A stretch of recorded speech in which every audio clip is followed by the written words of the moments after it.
Captain Jake Morrison stood on the bridge of the USS Liberty, watching the stars through the main viewing screen. His ship was on a routine patrol near Jupiter when the sensors picked up something strange. Large objects were moving toward them, from deep space. These objects looked different from anything humans had ever seen. "Captain, we have 5 unknown vessels approaching," said Lieutenant Sarah Johnson from her station. "They're big, sir. Much bigger than our ship." Jake walked closer to the screen. The ships looked alive somehow. They had smooth curves and seemed to glow with a soft blue light. They moved in perfect formation like fish swimming together in the ocean. "Open a channel," Jake ordered. "Let's see if they want to talk." Dr. Lisa Carter rushed onto the bridge. She was the ship's chief medical officer and had been studying the sensor readings. "Captain, these ships don't match any human technology. The energy signatures are completely different." Before Jake could respond, the main screen flickered. A face appeared that made everyone on the bridge stop breathing. It was clearly not human. The being had crystal-like skin that sparkled in the light. Its eyes were large and silver, and it had no hair. When it spoke, its voice was musical and strange. "Greetings, inhabitants of the third planet," the being said. "I am Ambassador Zephyr of the Vextai people. We represent the Galactic Federation. We have been watching your species and believe you are ready for first contact." Jake felt his heart beating fast. This was the moment humanity had dreamed about for centuries. "Welcome, Ambassador Zephyr. I am Captain Jake Morrison of the human vessel USS Liberty. We are honored to meet you." Commander Alex Turner, who led the cultural exchange team, stepped forward. "We would be happy to arrange a meeting between our species. Perhaps you could come aboard our ship, or we could visit yours." Something strange happened then. Ambassador Zephyr seemed to freeze for a moment. The crystal being looked at others who were standing behind him. They appeared to be talking, but no sound came through the communication system. "That would be most interesting," Zephyr finally said. "However, we must follow proper safety protocols. We will prepare a meeting chamber aboard our vessel. Please, bring only essential personnel." Dr. Carter frowned. "Safety protocols? What kind of safety protocols?" "Standard procedures for first contact," Zephyr replied quickly. "We will send coordinates for docking. Please prepare for medical scans as, well, this is normal for all new species we encounter." The communication ended and the bridge fell silent. Jake looked around at his crew. Everyone seemed excited but also confused. "That was easier than expected," Alex said, though they seemed nervous about something. 3 hours later, Jake led a small team aboard the alien vessel. The team included Dr. Carter, Alex, and Security Chief Dan Parker. As they walked through the docking tube, they noticed the air felt different. It was cleaner somehow, like it had been filtered many times. The inside of the alien ship was beautiful. The walls seemed to be made of the same crystal material as the aliens themselves. Soft light came from everywhere and nowhere at the same time. The corridors were wide and curved with no sharp corners anywhere. Ambassador Zephyr met them at the entrance. Jake noticed that the alien was wearing what looked like a clear suit over his crystal skin. Other Vextai nearby were wearing similar suits. "Welcome aboard the Harmony of Stars," Zephyr said. "Please, follow me to the meeting chamber." As they walked, Dr. Carter whispered to Jake, "Captain, why are they wearing environmental suits? The air seems fine to me." Jake nodded. He had noticed the same thing. The aliens acted like they were afraid of something, but everything seemed normal. The RE meeting chamber was a large round room with a table in the center. The humans sat on one side while several Vextai sat across from them. Jake noticed that there was a clear barrier between the two groups, almost like glass but not quite solid. "Before we begin formal discussions," Zephyr said, "we must complete medical scans of your species. This is required by Federation law for all new contact situations." Dr. Carter nodded. "Of course, we understand the need for caution. I'm prepared to answer any questions about human biology." A device descended from the ceiling and began scanning the humans. Jake felt nothing, but he could see lights moving across his body. The scan took about 5 minutes. When it finished, the Vextai in the room became very quiet. They looked at each other with what seemed like worry. One of them made soft musical sounds that might have been their language. "Is there a problem?" Alex asked. Zephyr looked uncomfortable. "The scans show some unexpected results. Your species has very unusual biological characteristics." "Unusual how?" Dr. Carter asked. "You carry billions of microscopic organisms inside." "Your bodies," another Vextai said. "Your stomach produces acid strong enough to dissolve metal. You consume substances that our database classifies as mild toxins." Dr. Carter laughed. "Oh, you mean our gut bacteria and stomach acid. That's completely normal for humans. The bacteria help us digest food, and stomach acid breaks down what we eat. As for toxins, do you mean things like caffeine?" The mention of caffeine made several aliens step backward. One of them actually fell down. "You intentionally consume caffeine?" Zephyr asked, his voice shaking. "And you say acid that dissolves. Metal is normal?" "Sure," Dr. Carter said, pulling out a small container. "I brought some coffee if you'd like to try it. It's one of our favorite beverages." When she opened the container, the smell of coffee filled the room. 3 Vextai immediately collapsed. Others began making rapid musical sounds that seemed like panic. "Please close that container," Zephyr said urgently. "The concentrated caffeine fumes are overwhelming our systems." Jake and his team looked at each other in confusion. Coffee was just coffee to them. They drank it every day without thinking about it. "Ambassador," Jake said carefully, "I think there might be some misunderstanding about human biology. We'd be happy to explain anything that concerns you." Zephyr nodded slowly. "Yes, I believe there are many things we need to discuss. Your species is very different from what we expected." The meeting continued for another hour, but Jake could see that the aliens remained nervous. Every time Dr. Carter mentioned something normal about humans, like eating spicy food or exercising until they sweat, the Vextai became more worried. When the humans returned to their ship, Jake called a meeting with his senior staff. "Something's not right," he said. "They acted like we were dangerous somehow." Dr. Carter nodded. "Their reactions were extreme. It's like they've never encountered a species with our type of biology before." "Maybe they haven't," Alex suggested. "Maybe most species in this Federation are more fragile than humans." Jake looked out at the alien ships that still surrounded them. Tomorrow they would continue talks, but he had a feeling that being human was going to be more complicated than any of them had expected. Lieutenant Commander Ryan Brooks sat in the communications room of the USS Liberty, listening to alien radio signals. His job was to monitor all transmissions between the Vextai ships. The universal translator was working, but some of the words didn't make complete sense yet. What he heard made his blood run cold. "Biological threat assessment complete," one voice said. "The humans register as Class 20 toxic entities. This is the highest threat level in our database." "Confirmed," another voice replied. "Their bodies contain more harmful organisms than a plague ship. Recommend immediate quarantine of their entire system." Ryan quickly recorded the transmission and ran to find Captain Morrison. He found Jake in his ready room, reviewing reports from the previous day's meeting. "Captain, you need to hear this," Ryan said, playing back the alien conversation.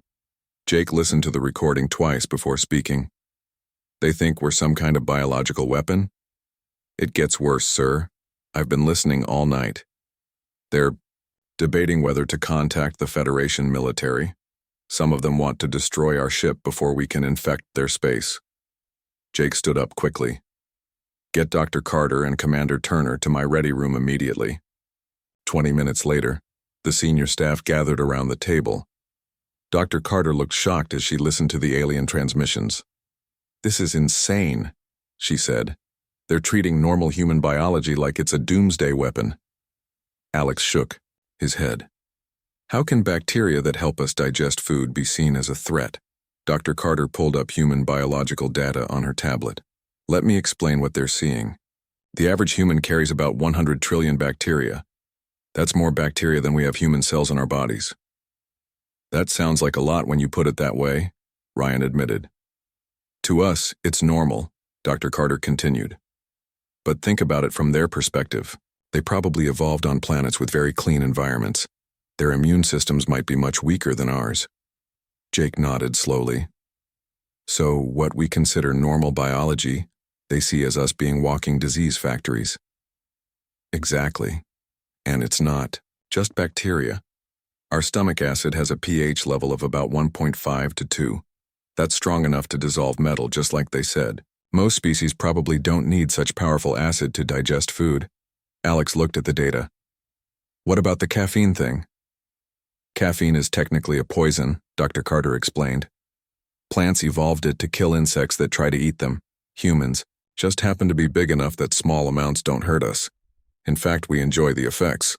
So we drink poison for fun, Jake said. No wonder they're scared. Dr. Carter pulled up more information. It gets worse. Humans regularly consume alcohol, which is another toxin. We eat spicy food containing capsaicin, which is designed to cause pain. We expose ourselves to ultraviolet radiation from the sun for pleasure. When you list it like that, we do sound pretty scary, Ryan said. Jake activated the ship's communication system. This is the captain. I need to speak with Ambassador Zephyr immediately. A few minutes later, Zephyr's crystal face appeared on the screen. He looked even more nervous than before. Captain Morrison, we need to discuss some important matters regarding your species. Yes, we do, Jake agreed. Ambassador, my crew has intercepted some of your communications. We understand that you're concerned about human biology. Zephyr was quiet for a long moment. You have been listening to our private channels? We monitor all communications for security purposes, Jake replied. Just as I'm sure you monitor ours. But that's not the important thing right now. You think humans are some kind of biological weapon. Are you not? Zephyr asked seriously. Your species shows all the signs of engineered biological warfare agents. You carry massive quantities of harmful organisms. You consume multiple toxins without effects. You survive in environments that would kill most life forms. Dr. Carter stepped forward. Ambassador, with respect, you're misunderstanding human evolution. We didn't engineer ourselves. We evolved on a planet with many natural dangers. That is exactly what makes you so dangerous, another Vextai voice said from off-screen. You come from what can only be described as a death world. Your planet must be the most hostile environment in the galaxy. Alex looked confused.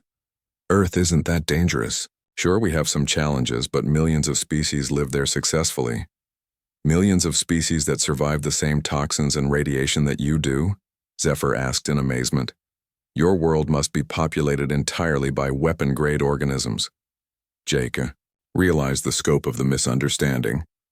Ambassador, I think we need to show you some things about Earth and human biology. Would you be willing to observe some demonstrations? Zephyr consulted with others behind him. What kind of demonstrations? Simple things. Humans eating normal food, going about daily activities. We want to show you that what you're seeing as weapons are just normal life for us. That could be educational, Zephyr admitted, but we would need to maintain safe distances and proper protective equipment. Dr. Carter had an idea. What if we showed you some of Earth's wildlife? Many animals on our planet have similar biological features to humans. Other species on your world are also toxic? Zephyr sounded horrified. Not toxic, just adapted to Earth's environment. For example, many mammals have stomach acids similar to humans. Birds and reptiles have different but equally effective digestive systems. Jake saw an opportunity. Ambassador, would your scientists be willing to study our biology more carefully?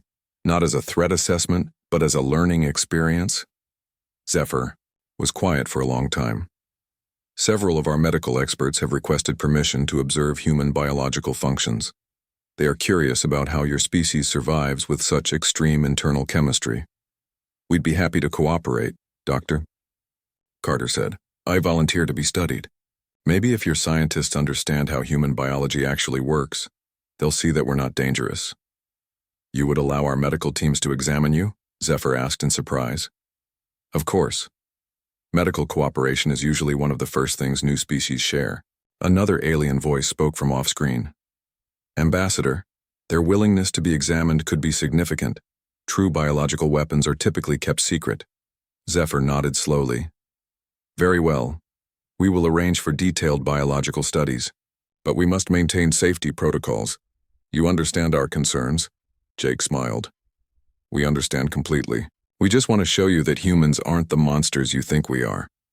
After the communication ended, the human crew sat in silence for a moment. Do you think this will work? Alex asked. Dr. Carter looked determined. It has to. The alternative is they decide we're too dangerous to exist. Jake stood up. Then we better make sure they understand us correctly. Our entire species might depend on it. Ryan looked at his console. Captain, I'm still monitoring their communications. The debate about what to do with us is getting more intense. Some ships want to leave immediately and warn the Federation.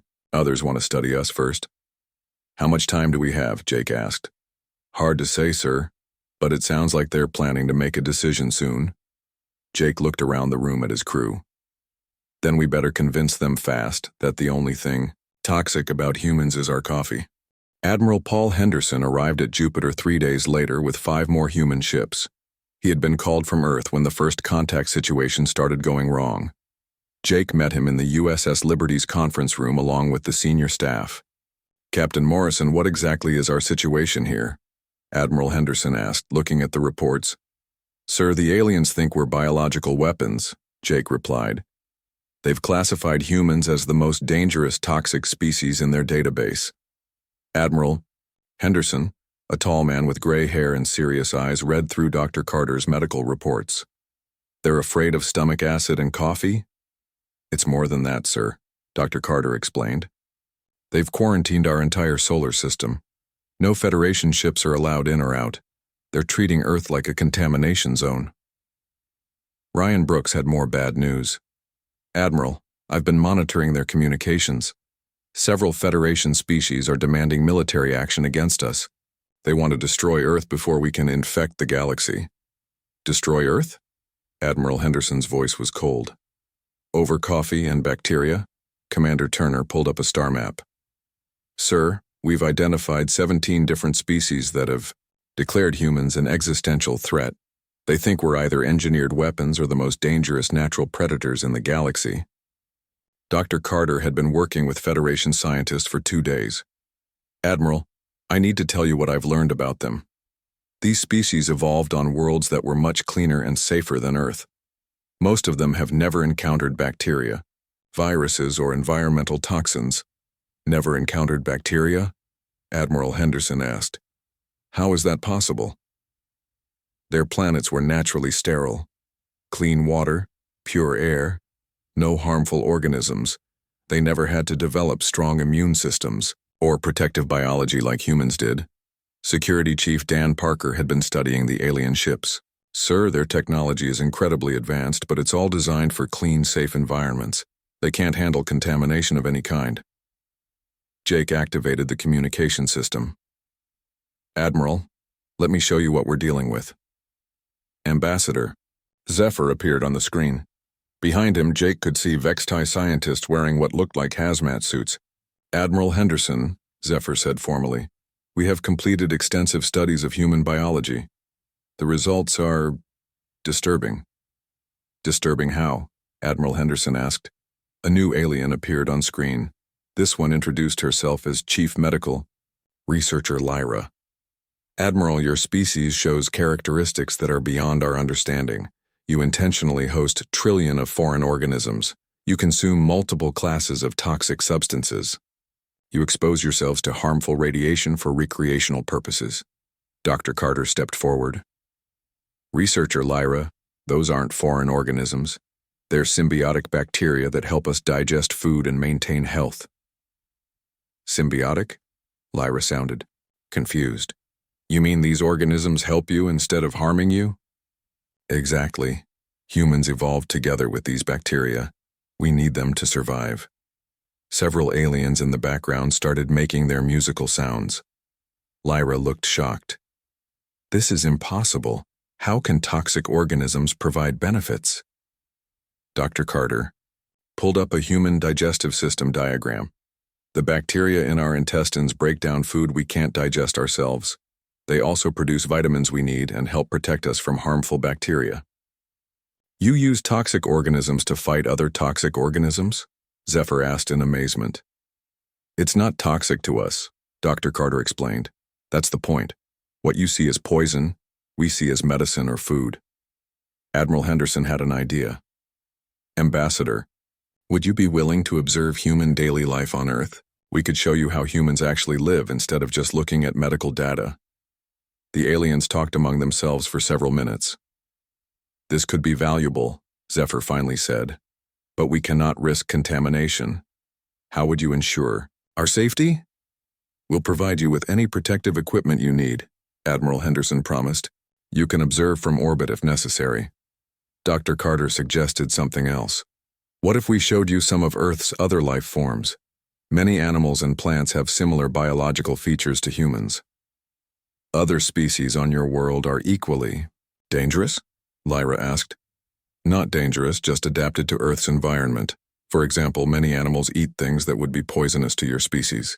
Jake pulled up images of Earth wildlife. This is a koala. It eats eucalyptus leaves that are toxic to most animals. This is a honey badger. It can survive snake bites that would kill other creatures. The aliens stared at the images in silence. Your entire planet is populated by toxic-resistant organisms, Zephyr said quietly. That's one way to look at it, Admiral Henderson said. Or you could say we're all adapted to survive in our environment.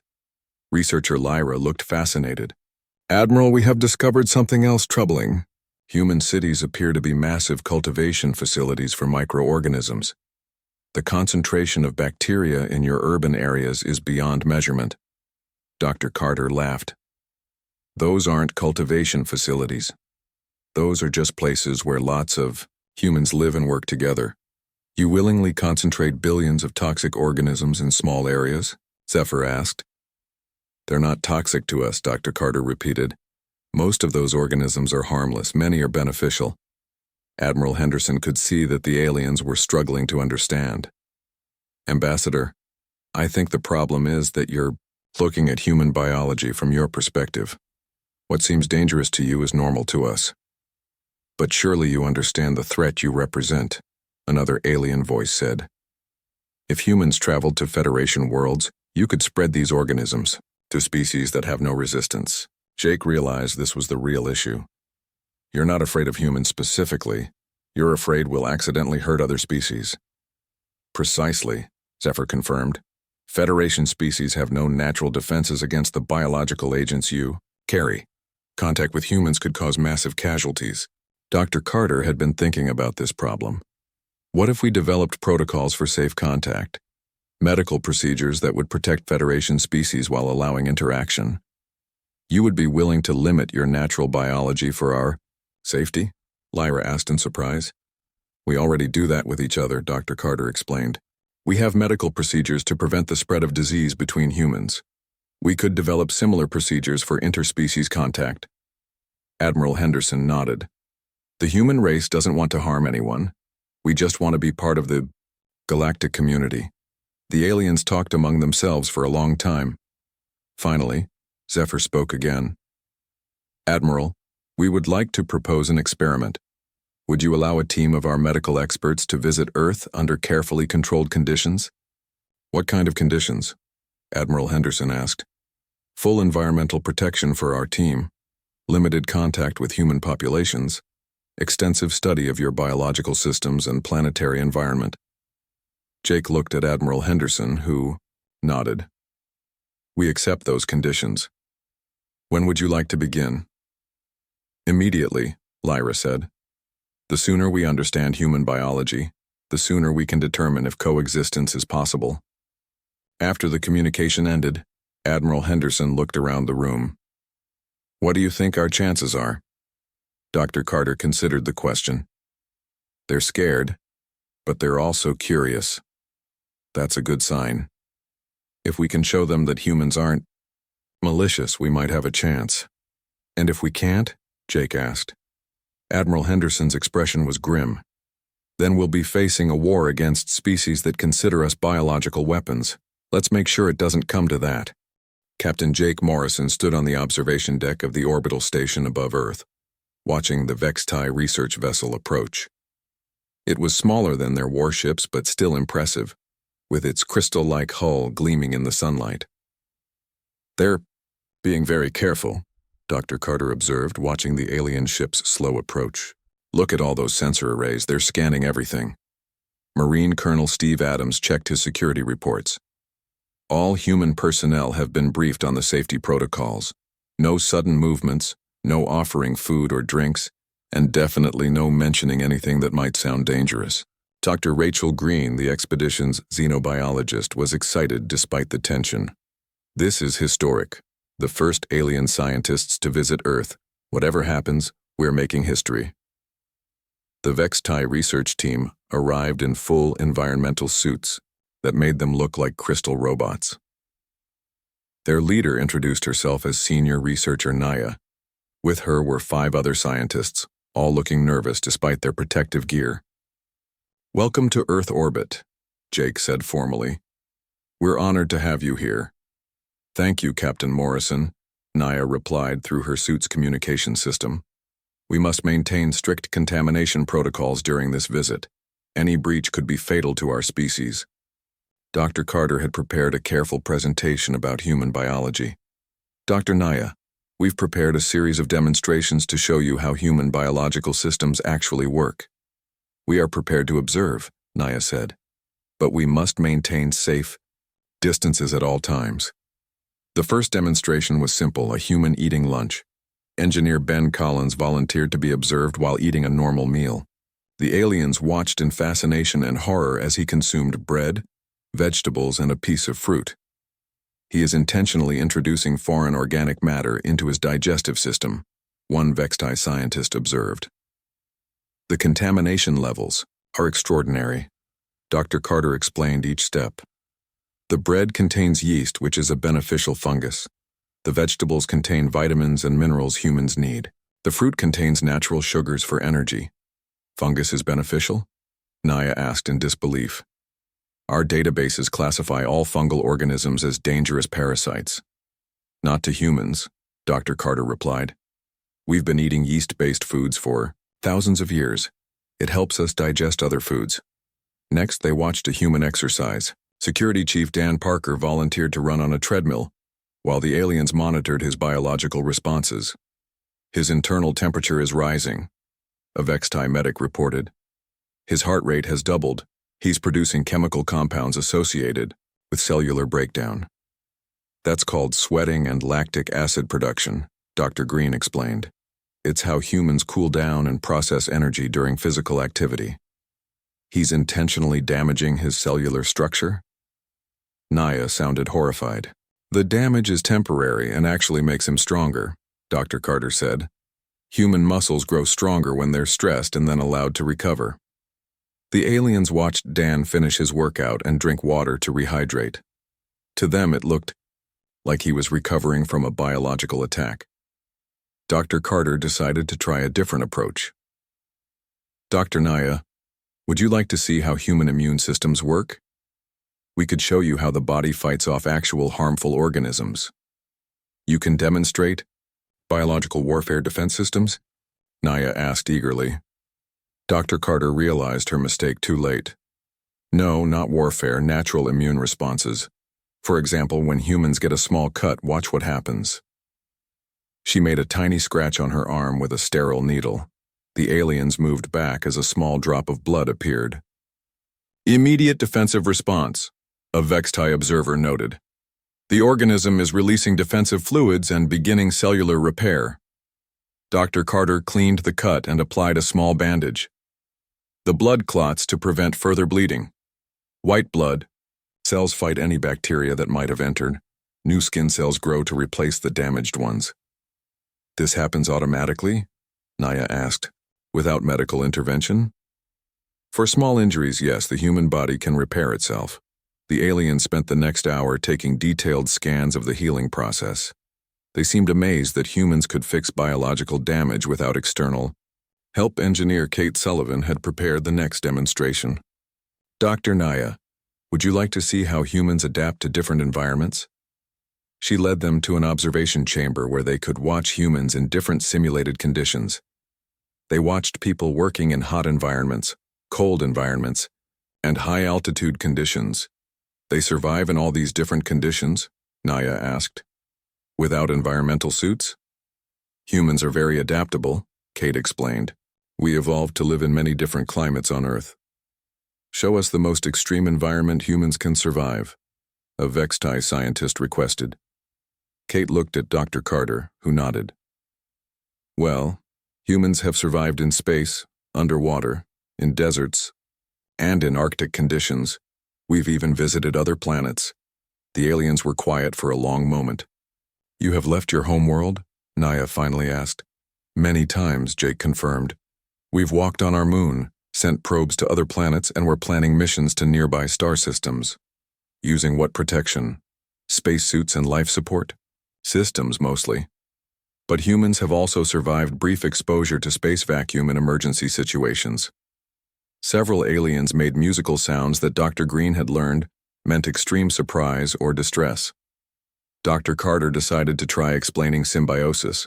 Again, Dr. Naya, I want to show you something important about human biology. The organisms we carry aren't invaders. They're partners. She pulled up a microscopic image of human gut bacteria. These organisms live in human intestines. In exchange for a safe place to live, they help us digest food and produce vitamins we need. They provide benefits in exchange for habitat. Naya asked slowly. Exactly. It's called mutualism. Both species benefit from the relationship. For the first time, Naya sounded interested rather than afraid. This is a fascinating concept. On our world, all foreign organisms are hostile. We never developed cooperative relationships with other species. Dr. Green had an idea.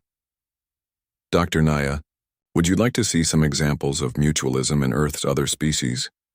It might help you understand how common these relationships are. They showed the aliens images of flowers and bees, fish and cleaning stations, and trees with nitrogen-fixing bacteria in their roots. Your entire planet operates on mutual cooperation between species? Naya asked in amazement. Much of it, yes. Dr. Green confirmed. Competition exists, but cooperation is just as common. The breakthrough came when Dr. Carter explained vaccination. Dr. Naya, humans have learned to work with our immune systems to prevent disease. We introduce weakened, harmful organisms to teach our bodies how to fight them. You intentionally expose yourselves to biological weapons? Naya asked. Weakened versions, yes. It's like training for our immune systems. After exposure to the weak version, our bodies can easily defeat the strong version. Naya was quiet for a long time. You have weaponized your own biology for defense rather than offense. That's one way to put it. Dr. Carter agreed. Dr. Carter, Naya said slowly, we may have misunderstood your species entirely. What we interpreted as biological weapons might actually be sophisticated defense and cooperation systems. Jake felt hope for the first time in days. Dr. Naya, humans don't want to harm anyone. We want to learn from other species and share what we know. If what you've shown us is accurate, Naya replied, then humans might not be the threat we feared. In fact, your biological systems might be exactly what the galaxy needs. Dr. Carter looked puzzled. What do you mean? There are things happening in our galaxy that you don't know about yet, Naya said. Biological threats that our sterile immune systems cannot handle. Perhaps it's time we told you about the Gray Death. Professor Nancy White sat in her laboratory aboard the orbital research station, staring at the data that had changed everything. 3 weeks had passed since Dr. Naya revealed the truth about the Gray Death, and human scientists had been working around the clock to understand it. It's incredible, Nancy said to Dr. Carter, who was reviewing the latest test results. This disease has been spreading across the galaxy for over 300 years, and they've never found a treatment. Dr. Carter looked at the microscopic images on her screen. Because they've never encountered anything like it. The Gray Death feeds on the sterile biology of most galactic species. It literally consumes their clean immune systems. Captain Jake Morrison entered the lab with Admiral Henderson and Dr. Naya. The Vextai scientist had removed her environmental suit for the first time since arriving at Earth. She was beautiful in a crystalline way, and her silver eyes sparkled with excitement.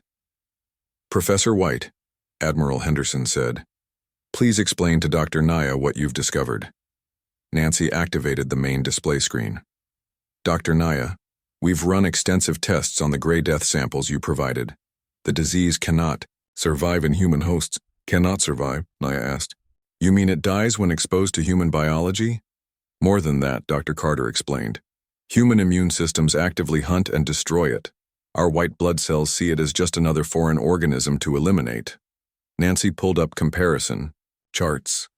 "We tested the disease against human blood, saliva, and even skin bacteria. In every case, human biological defenses killed the Grey Death within hours."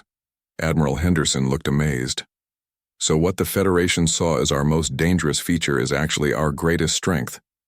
"Exactly," Nancy confirmed. "The same robust immune system that scared them is the perfect weapon against their biggest threat." Dr. Naya was studying the data carefully. "Professor, if human biology can destroy the Grey Death, could you develop treatments for affected Federation worlds?" "We've already started," Dr. Carter said excitedly. "We've isolated the specific immune responses that target the disease. We think we can create medicines based on human immune system components." Chief Science Officer Carl Baker joined them in the lab. He had been working with a team of Vextai engineers to design new medical facilities. "The first treatment center is almost ready," Carl reported. "We've designed it as a joint human Federation facility. Humans can work safely with Grey Death patients while remaining isolated from Federation species that might be vulnerable to human bacteria." Admiral Henderson studied the facility plans. "How many patients can we treat?" "The first center can handle about 50 patients at a time," Carl replied. "But we're designing modular facilities that can be built quickly on different worlds." Dr. Naya looked hopeful for the first time since Nancy had known her. "Admiral, if this works, you could save millions of lives across the galaxy. Entire species have been wiped out by the Grey Death." Nancy had more good news. "Dr. Naya, we've also discovered that human gut bacteria might be able to prevent the Grey Death from spreading. We're working on developing probiotic treatments." "Probiotic treatments?" Naya asked. Dr. Carter explained. "We would introduce beneficial bacteria to Federation species to help strengthen their immune systems. Not human bacteria, which might be too aggressive, but carefully selected microorganisms that could provide protection." "You mean give other species some of the same biological advantages that humans have?" Naya sounded amazed. "A limited version." "Yes," Nancy confirmed. "Enough to resist the Grey Death without overwhelming their natural biology." Admiral Henderson received a communication on his tablet. "Dr. Naya, I have news from the Federation Council. They've approved the establishment of human medical colonies throughout Federation space." Naya made musical sounds that Nancy had learned meant joy. "The Council has voted to make humans official members of the Federation, with special status, as medical specialists," Captain Morrison smiled. "From biological weapons to galactic doctors in 3 weeks. That might be a record." Engineer Ben Collins entered the lab with exciting news. "Admiral, the first Grey Death outbreak response is ready. We have 3 ships equipped with human medical teams standing by." "Where's the outbreak?" Admiral Henderson asked. "The Andromeda Contact Zone," Ben replied. "A Federation colony world with 2 million inhabitants. The Grey Death appeared there 6 days ago." Dr. Naya looked worried. 6 days is not much time. In another week, the entire population could be dead." Nancy stood up. "Then we need to leave immediately. I'm volunteering to lead the medical team." "Professor, this will be the first time humans have treated alien patients," Dr. Carter warned. "We're not sure how different species will react to our treatments." "That's a risk we'll have to take," Nancy replied. "We can't let 2 million people die while we run more tests." Admiral Henderson made his decision. "Dr. Naya, would you be willing to accompany our medical team? You could help us communicate with the patients and monitor for any problems." "Of course," Naya agreed immediately. This is too important to leave to chance. 4 hours later, the joint Human Federation medical fleet departed for the Andromeda contact zone. Nancy stood on the bridge of the medical ship USS Mercy, watching the stars blur past as they traveled faster than light. Dr. Carter joined her at the viewing window. Nervous? Terrified, Nancy admitted. What if we're wrong? What if human treatments don't work on other species? Then we'll learn something new and try a different approach, Dr. Carter replied. That's what scientists do. Dr. Naya approached them. She had requested to work directly with the human medical team during the mission. Professor White, I have received updates from the colony world. The situation is worse than we thought. How bad? Nancy asked. The Gray Death has spread to 60% of the population. Traditional Federation medical responses have completely failed. Nancy felt the weight of responsibility. How long do we have? Perhaps 36 hours before total population loss, Naya replied sadly. Dr. Carter checked her medical equipment. Nancy, we've tested everything multiple times. The treatments work in laboratory conditions. Laboratory conditions aren't the same as real patients, Nancy pointed out. Captain Morrison's voice came over the ship's communication system. All hands were approaching the Andromeda contact zone. Medical teams prepare for immediate deployment. Nancy looked out at the approaching star system. Somewhere ahead was a world full of dying people and humanity's chance to prove they belonged in the galactic community. Dr. Naya, Nancy said, 3 weeks ago, your people thought humans were the most dangerous species in the galaxy. And now we're hoping you're dangerous enough to save us, Naya replied. It's ironic, isn't it? Your biology that seemed so toxic might be exactly what the galaxy needs to survive. Dr. Carter smiled. Maybe being toxic isn't always a bad thing. As their ship entered orbit around the plague-stricken world, Nancy felt a strange sense of destiny. Humanity had spent centuries wondering if they were alone in the universe.